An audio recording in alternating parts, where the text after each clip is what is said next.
Bueno, en esta presentación vamos a hablar algunos conceptos generales de imágenes que yo creo pueden ser relevantes para el clínico.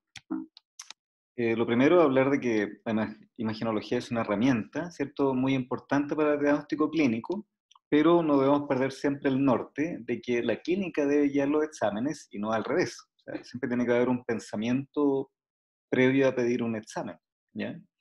Y, por supuesto, evitar pedir exámenes superfluos que no cambien conducta, porque además de provocar costos innecesarios, puede provocar incertidumbre a los pacientes, llevar a alguna actitud terapéutica errada, o hay varios exámenes, ¿cierto?, que tienen efectos secundarios, la radiación, por, por ejemplo.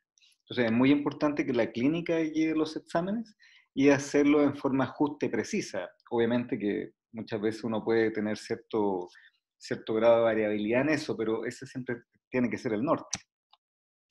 El TAC de cerebro, que es una de las primeras elementos que uno ve en neurología, una primera aproximación, se trata del estudio a través de rayos X, ¿cierto?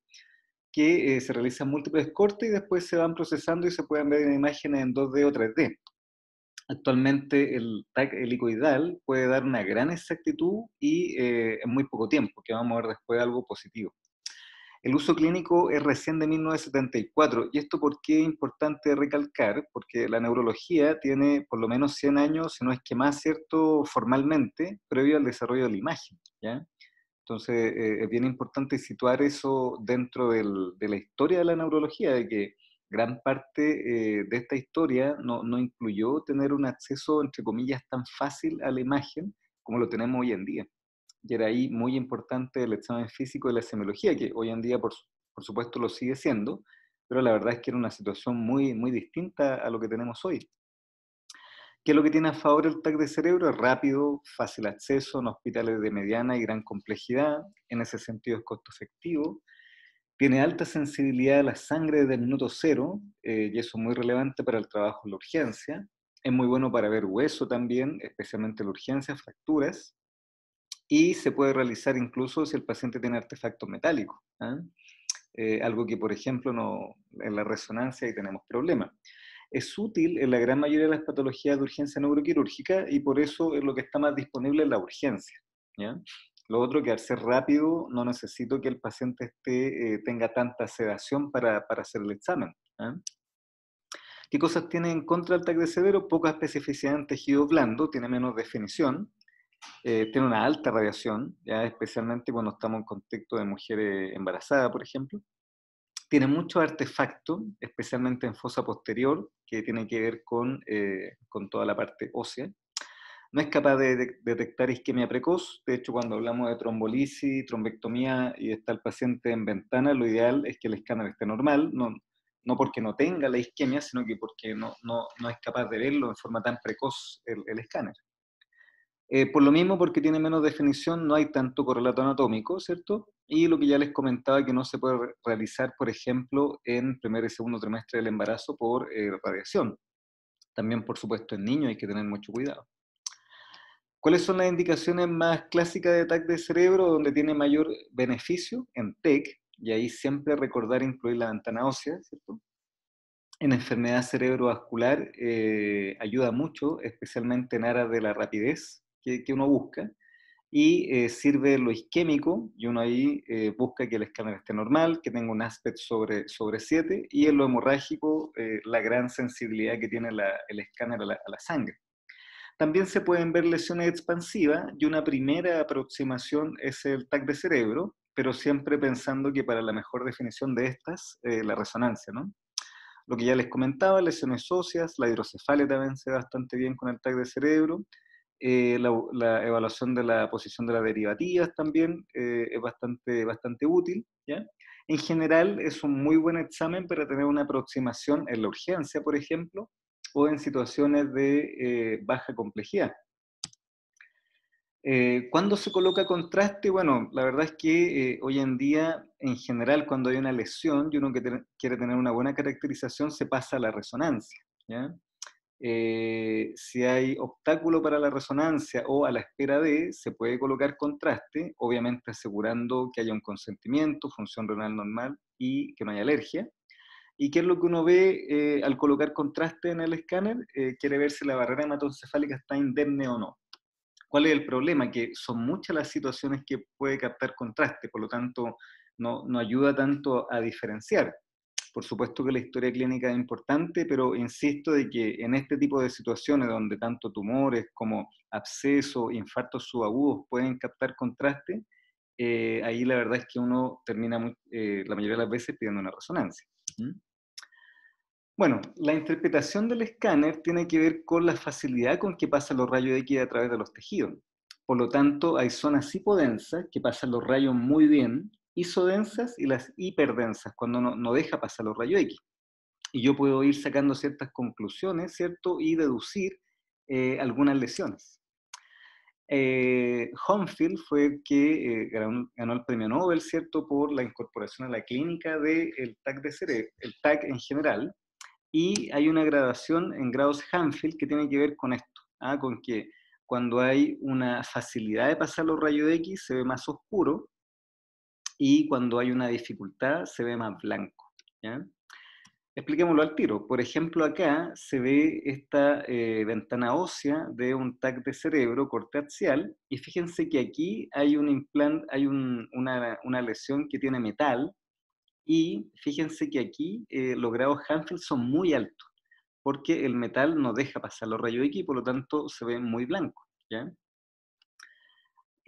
Acá, por ejemplo, tenemos el calcio, las calcificaciones también no dejan pasar bien los rayos X, y por ejemplo aquí se ve todo lo que es el hueso, ¿cierto?, que recubre el encéfalo. Esta es una ventana de parénquima, y se fijan de que aquí no deja pasar bien los rayos X, se ve blanco, igual que aquí esta lesión que está calcificada.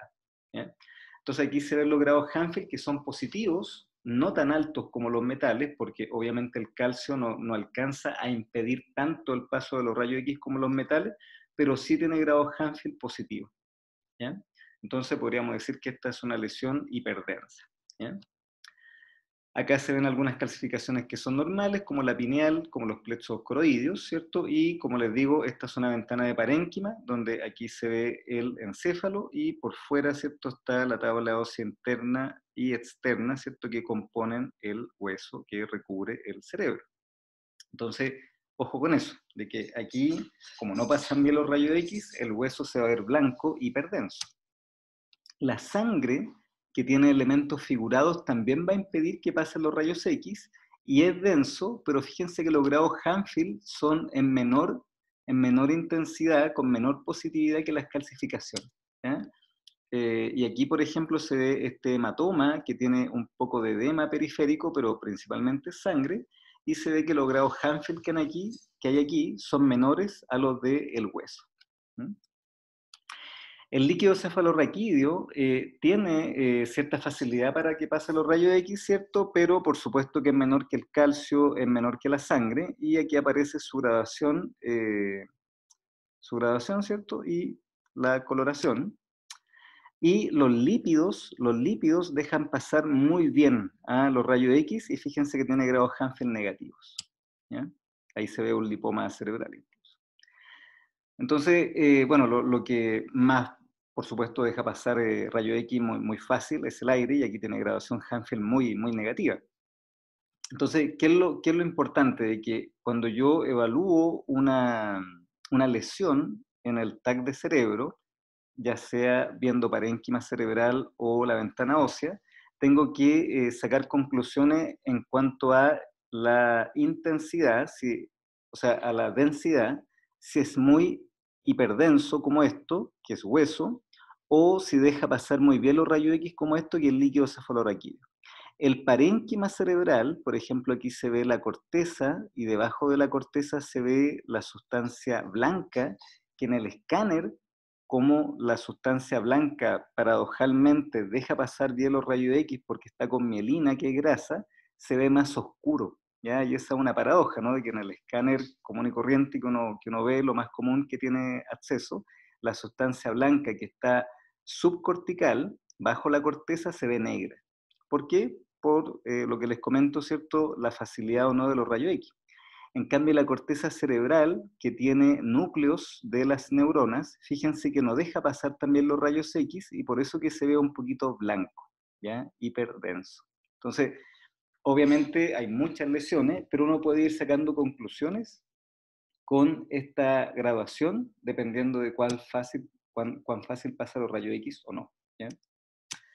Bueno, ¿qué es lo importante? La mayoría de los TAC de cerebro no son informados por radiólogo, por lo menos en la urgencia, y muchas veces el médico general tiene que tomar algunas decisiones o tener algunas nociones básicas del TAC de cerebro. ¿Qué es lo que uno evalúa? El nombre, la fecha. Esto es muy importante, ¿eh? Por ejemplo, cuando estoy viendo a un paciente en ventana, tengo que saber exactamente al cuánto rato que yo le hice la imagen tiene los síntomas el paciente. Bueno, hay que ver si está centrado o no, si está centrada la toma, ¿cierto? Evaluar los posibles artefactos que puedan haber. Y después lo que se recomienda es que uno tenga cierto orden que uno pueda reproducir en cada examen que uno realice, ¿ya? Siempre seguir un orden. Por ejemplo, algunos proponen hacer fosa posterior, ganglios basales, después ver ventrículo, después corteza y después lesiones yuctadurales. Pero la verdad es que cada cual tiene su método, lo importante es siempre hacerlo en forma automática, ojalá, y revisar las lesiones focales al final. O sea, siempre primero hacer un chequeo general de la imagen y después ir al detalle. Acá, por ejemplo, se ve un corte axial, aquí estamos en la base de cráneo, ¿cierto? Aquí se ve, por ejemplo, esta zona que tiene secreción, ¿ya? Que tiene secreción. Muchas veces el paciente llega a la urgencia por una cefalea y es una sinusitis, por poner un ejemplo. Entonces es muy importante corroborar que haya aire en los senos maxilares. Lo otro que es importante corroborar de que los cristalinos estén alineados, que la órbita esté en cierto simétrica y que no haya ninguna ocupación de espacio. Y aquí, por ejemplo, ya se puede ver en esta zona el cuarto ventrículo, se pueden ver los senos transversos, ¿cierto? Que son estos cachitos que se ven acá, se ve el cerebelo, se ve acá el tronco, y ahí se adivina la arteria basilar. El cuarto ventrículo siempre nos va a situar en relación con el puente del cerebro, ¿ya? Y si yo hablo del puente, ya esta zona de acá es el ángulo pontocerebeloso. Entonces, aquí puedo ver Aquí puedo ver, ¿cierto? El hemisferio cerebeloso izquierdo, derecho, aquí el ángulo pontocerebeloso, el cuarto ventrículo. Acá se ve mucho más claro, ¿cierto? El cuarto ventrículo, el tronco, se ven más claras las órbitas también. Y bueno, voy subiendo. Ahí están los senos transversos. Y a medida que voy subiendo, me voy fijando de que ya salgo del puente y estoy entrando ya al mesencéfalo. Ahí se ve la arteria basilar que tiene que estar adelante del tronco. Y aquí ya estoy entrando, ¿cierto?, al mesencéfalo, ¿ya? Al mesencéfalo en esta zona. Aquí ya se puede ver un poquito del valle silviano derecho, valle silviano izquierdo, y aquí ya claramente están los ventrículos laterales, lateral derecho, lateral izquierdo, ahí está el tercer ventrículo, aquí está el vérmice cerebeloso, el valle silviano izquierdo, valle silviano derecho, ahí está el seno frontal, también tiene que estar desocupado. Aquí se ve la glándula pineal que está calcificada, el tercer ventrículo, ventrículos laterales, el seno frontal, valle silviano izquierdo, derecho, se puede ver un poquito los surcos, ¿cierto? Que son normales y hay que buscar cierta simetría. Y aquí ya estoy un poquito más arriba, veo el diencéfalo, los ganglios basales. Aquí se ve el caudado, el brazo anterior de la cápsula, brazo posterior, aquí está el putamen, aquí está el tálamo, por aquí se adivina el cuerpo calloso y aquí también están los ventrículos laterales que se adivinan hacia las astas temporales.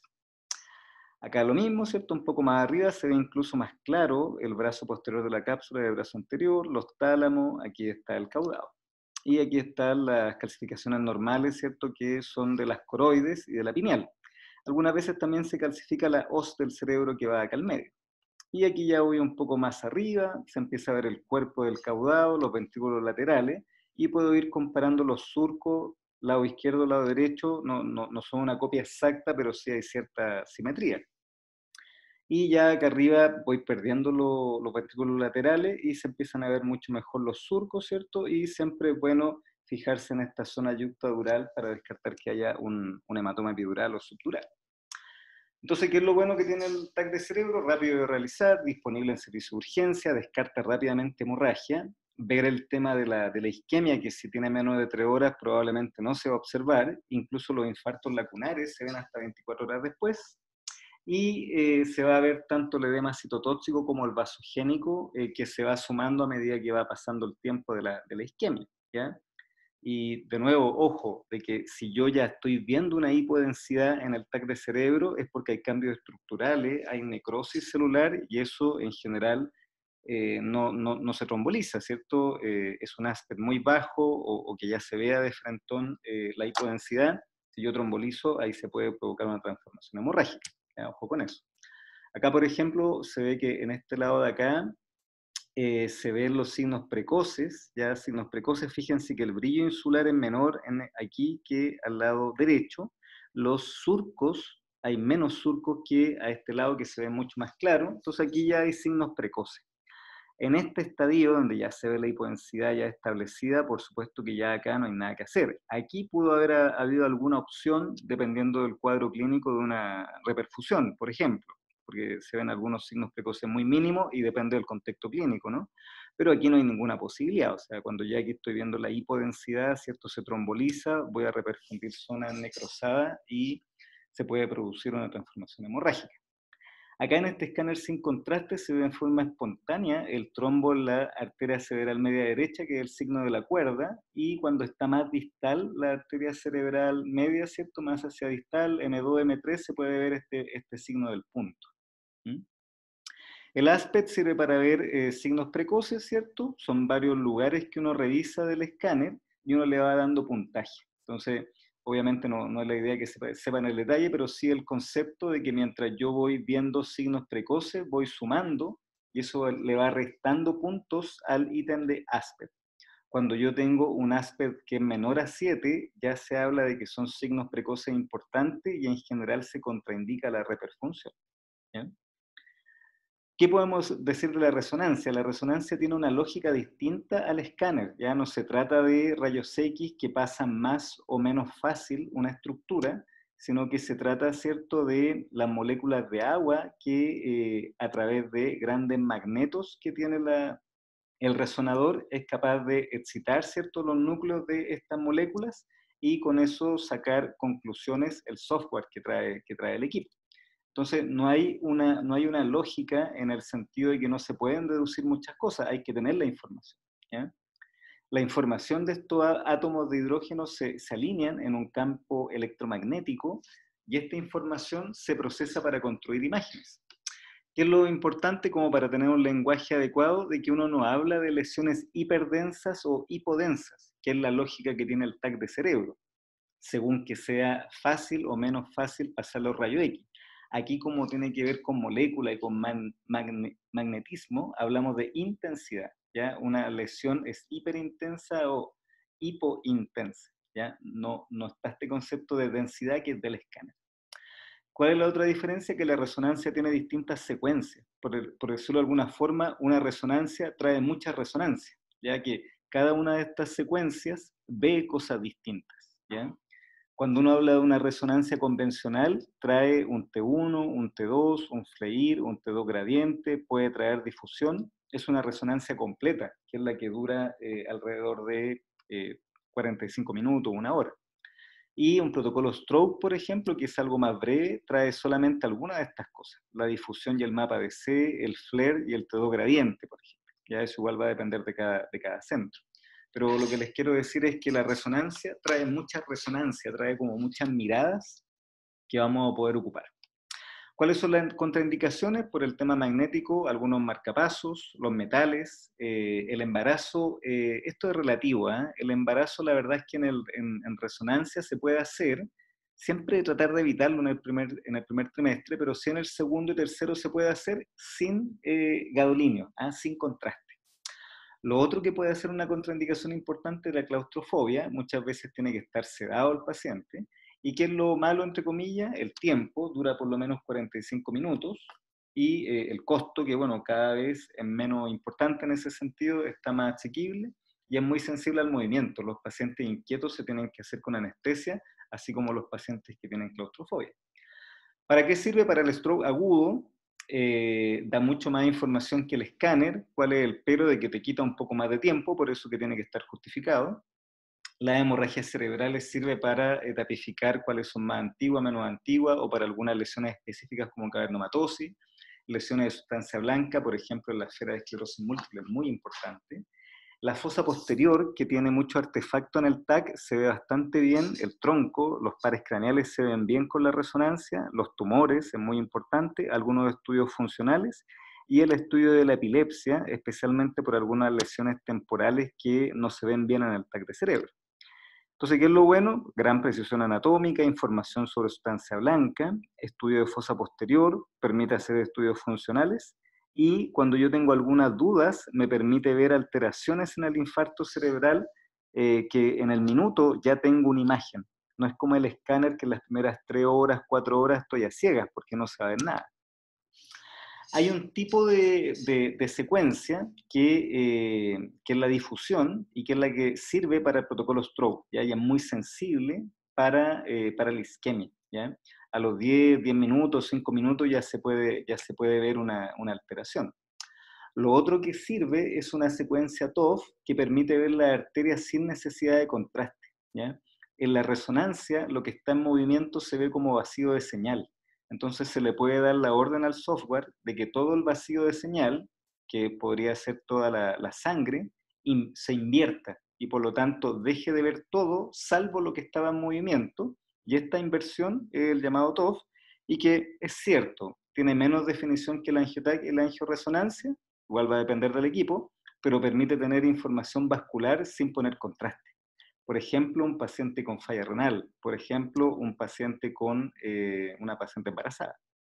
Entonces, aquí aparece un poquito lo que les comento, que se invierten los vacíos de señal, se pueden ver las arterias de las venas, y va a depender del equipo que yo disponga cuánta definición va a tener, ¿ya? Hoy en día tienen una alta definición, y la verdad que es un buen elemento tomando en cuenta de que no hay que colocarle contraste al paciente. Y como les comentaba en el protocolo Stroke, por ejemplo acá, se ve en el mapa de difusión esta hiperintensidad que brilla, ¿cierto? Y en el mapa ADC tengo que buscar el correlato que en vez de verse más hiperintenso, se ve más hipointenso, ¿ya? No es la idea que entren al detalle de esto, pero sí tener esta noción que en algunos casos que uno clínicamente tiene dudas o uno quiere saber exactamente cuánto tiempo lleva el infarto, la resonancia, ¿cierto? Me da muy buena información por sobre el escáner, ¿ya? Yo diría que el 80%, 90% de los casos de trombolisis y trombectomía, si llegan en ventana normal, 6 horas para trombectomía, 4,5 para trombolisis, con un TAC y angioTAC de cerebro es suficiente.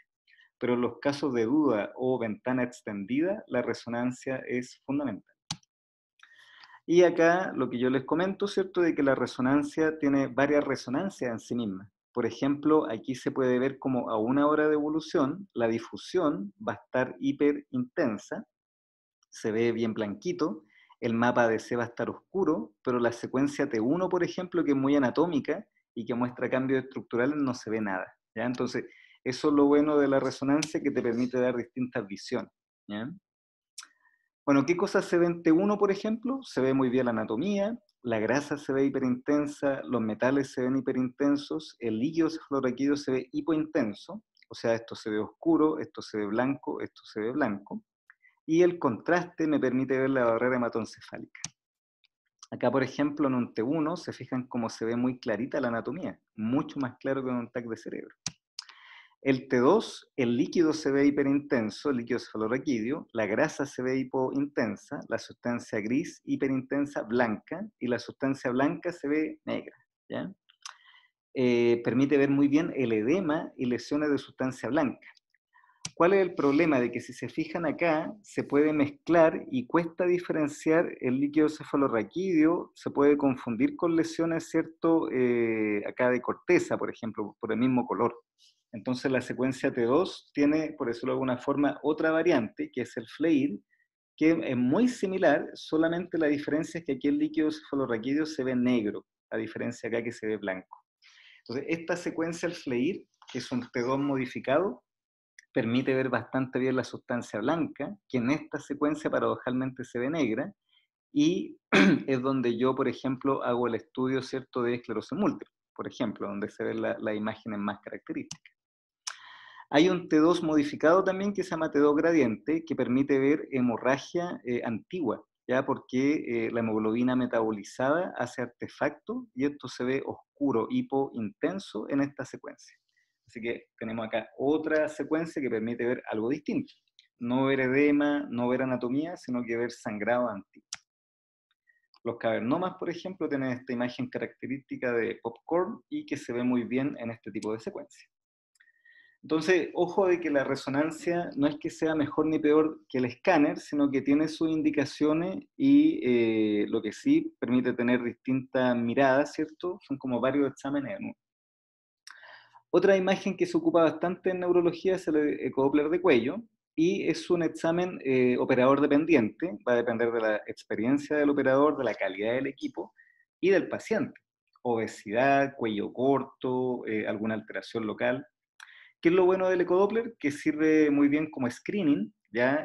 Es de amplio uso, amplio acceso. En hospitales de baja complejidad, por ejemplo, está. Fácil de interpretación en el sentido que no requiere tanta complejidad, y esto es muy importante, que hay información online, ¿ya? Yo en el momento, el paciente puede hacer alguna maniobra y yo veo cómo cambian los flujos.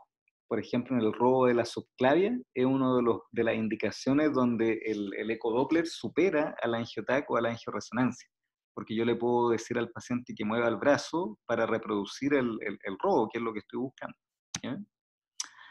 Bueno, ¿qué es lo malo? Esto de que sea operador dependiente, muchas veces poco reproducible, el tema de que haya mala ventana, especialmente para territorio posterior. De hecho, la carótida es lo que yo veo bien, pero si quiero ver la basilar o quiero ver las vertebrales, ahí tengo problemas. Y es poco específico para alguna patología más compleja. Se ocupa como screening para ateromatosis, en algunos casos para disección también, algunas alteraciones de pared, el síndrome del robo de la subclavia, como les comento, pero es más que nada como screening, como una primera aproximación. Porque si yo quiero saber cómo está todo el árbol arterial, ahí es mucho mejor la angioresonancia o la angiotac, y el territorio posterior, basilar, vertebrales, no se va a ver, ver bien con ecodoppler. ¿Mm? Aquí aparecen, muchas veces se informa en centímetros por segundo y, por ejemplo, el grado de estenosis de más de 70%, que en general es para pensar en algo quirúrgico, es cuando la velocidad, ¿cierto?, está bastante aumentada, más de 230 centímetros por segundo. En cambio, cuando está menos del 50% tapado, ¿cierto?, ahí uno ve que se informa menos de 125 centímetros por segundo. Sí, igual es bueno recordar estos valores o tenerlos a mano si es que uno lee un informe y te lo mandan por segundo, ¿cierto? Por velocidad más que por porcentaje de estenosis. Generalmente cuando son lesiones estenóticas de más de un 70% hay que pensar en lo quirúrgico, cuando en más del 50% va a depender del caso a caso. ¿Ya? Aquí se ve, por ejemplo, una placa, ¿cierto?, que hace que el flujo se ponga más turbulento, ¿ya?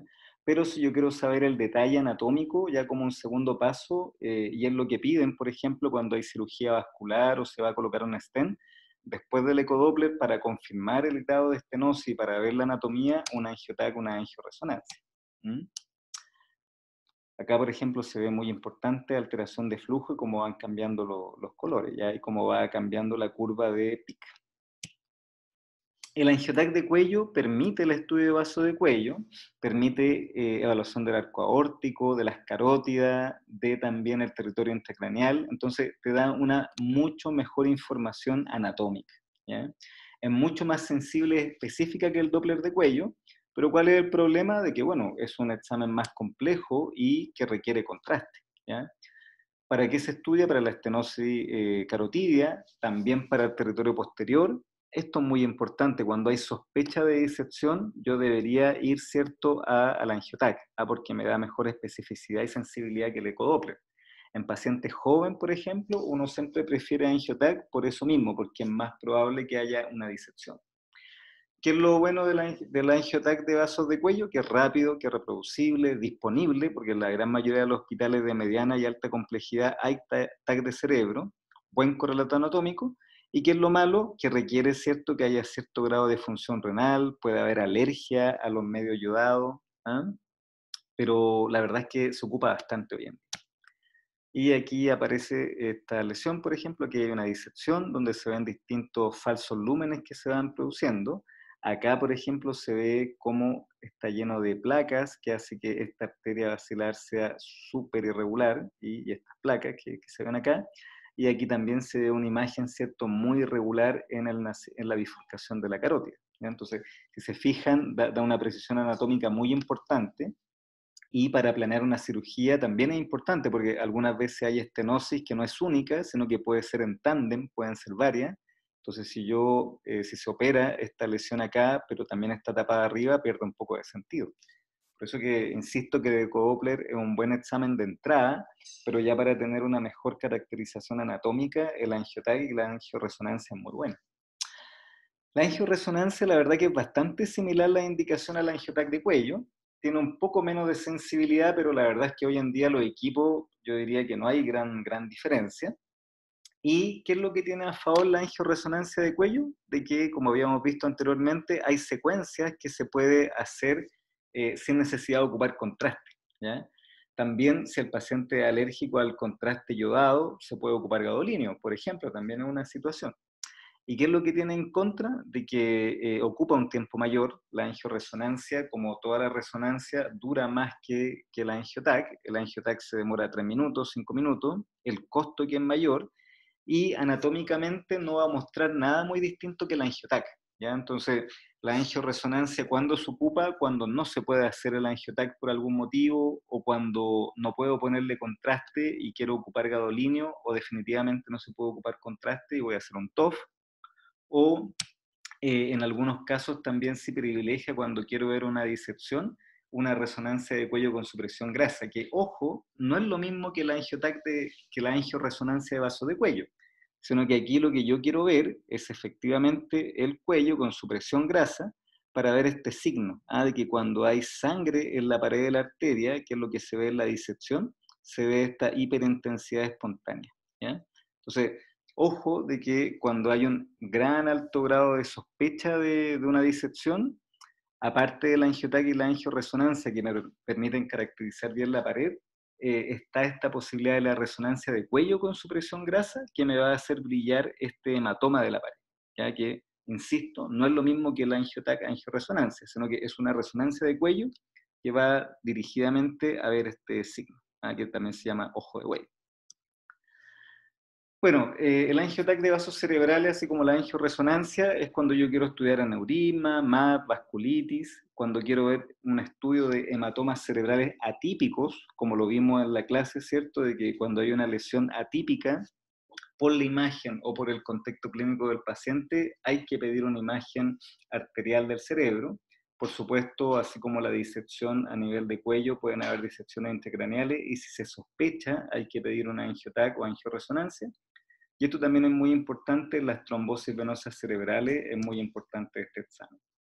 Acá, por ejemplo, se ve una MAP bastante característica con su ovillo vascular. Aquí se ve un stop en la arteria cerebral media derecha, ¿cierto? Un paciente que podría ser candidato a trombectomía, por ejemplo. Acá se ve una imagen muy bonita que se ven todos los senos venosos, el seno sagital superior, el seno recto, la tórcula, los senos transversos. Y esto es muy importante, de que la trombosis venosa cerebral, el TAC de cerebro sencillo, sin contraste, tiene muy baja sensibilidad. Si yo sospecho una trombosis venosa cerebral, tengo que llegar a la angioresonancia de vasos cerebrales o a la angioTAC de vasos cerebrales, y que incluya la fase venosa, ¿ya? Aquí, por ejemplo, se ve en esta angioresonancia cómo hay una ausencia de flujo en el seno sagital superior. Aquí no hay seno sagital superior, se trombosó completo, incluso la tórcula y los senos transversos. Y aquí lo mismo, se ve el seno transverso derecho que está obstruido, no tiene flujo. La angiografía, ¿cuál es el problema que tiene la angiografía? Que requiere harto contraste, tiene que tener una función renal buena el paciente y tiene mortalidad, ¿ya? Porque ya es un procedimiento que puede tener riesgo, por ejemplo, de ruptura arterial, o si el paciente tiene ateromatosis, remover alguna de esas placas que estén inestables y generar un infarto distal, ¿ya? Entonces, ojo con eso, que una angiografía hay que justificarla, o sea, tiene que ser un nivel de sospecha muy importante. ¿Y cuándo se ocupa? Para estudio de aneurisma, incluso con tratamiento endovascular, puede ser diagnóstico terapéutico, igual que la MAV. Se ocupa para diagnóstico de vasculitis, ¿cierto? Que es muy importante, un gol estándar en la angiografía. De nuevo, estudio de hematomas cerebrales atípicos, de nuevo, disección, si queda alguna duda. En trombosis venosa cerebral también se puede ocupar angiografía, aunque la verdad es que hoy en día se ha reemplazado mucho por el angiotac y por la angioresonancia, ¿ya? Y las fístulas también se pueden estudiar. Recordar, como les digo, que incluso en algunos casos, por ejemplo, un aneurisma puede ser diagnóstico y terapéutico, ya con todo el desarrollo del tratamiento de aneurismas endovasculares. Acá, por ejemplo, vemos una hemorragia que es atípica, está muy cerca de la corteza, no está en sitio típico hipertensivo, se estudió con una angiotac y una angiografía, y en la angiografía se ve que tiene una MAV acá, y que fue la que sangró, y eso dio la imagen tan atípica, ¿no? Aquí se ve otra MAV muy grande, ¿cierto? Muy clara. Aquí se ve una vasculitis, donde están las flechas, se ven las zonas que está, ¿cierto? El diámetro, claro, de la arteria está disminuido en forma difusa. Y acá algunas veces hay duda de alguna disección, y una forma de dirimir esa duda, ¿cierto? Si es que es necesario clínicamente, es con la angiografía. Y aquí se ve, por ejemplo, cómo se corta el flujo distal, ¿ya? Entonces, ¿qué podríamos decir? De que la imagenología cerebral tiene mucha variedad, muchas posibilidades, y es muy importante recordar lo que vimos en la primera diapo, muy a la rápida, ¿cierto? De que es una herramienta, pero que siempre debe ser guiada por la clínica. Ya no debemos caer en pedir el examen por pedirlo, o que los exámenes imagenológicos nos vayan guiando. No, tiene que haber una lógica clínica, porque cada imagen tiene su situación y tiene su mejor rendimiento. Por ejemplo, lo que yo les comentaba, si yo tengo un infarto cerebeloso, voy a tratar de pedir, especialmente si es un paciente joven, una angiotac de vaso de cuello o una angioresonancia, porque un ecodoppler no me permite ver bien la circulación posterior. Entonces, no es muchas veces que la imagen sea buena o sea mala, sino que hay situaciones clínicas en las cuales voy a preferir uno por sobre otro. Si tengo un síndrome de robo de la subclavia, por ejemplo, ahí el ecodoppler sí que está súper indicado, incluso por sobre la angiotac y la angioresonancia, etc. Entonces es muy importante saber en qué situación clínica estoy y qué examen voy a pedir. Y lo otro que es muy importante, evitar por supuesto exámenes superfluos, que también ya lo había comentado, porque como les comenté, los exámenes contrastados tienen efectos secundarios renales. Un escáner es una gran cantidad de radiación, una angiografía tiene mortalidad. Por lo tanto, muy importante que sea un examen necesario, que me cambie conducta, ¿ya? Priorizar exámenes que me vayan a cambiar conducta, y ojalá que sea menos riesgoso para el paciente. Siempre el beneficio en relación con el examen tiene que superar los riesgos, ¿ya? En beneficio del paciente, y también, por supuesto, pensando en que sea un examen costo efectivo, de que en globo, ¿cierto?, mis acciones sean costo efectivas.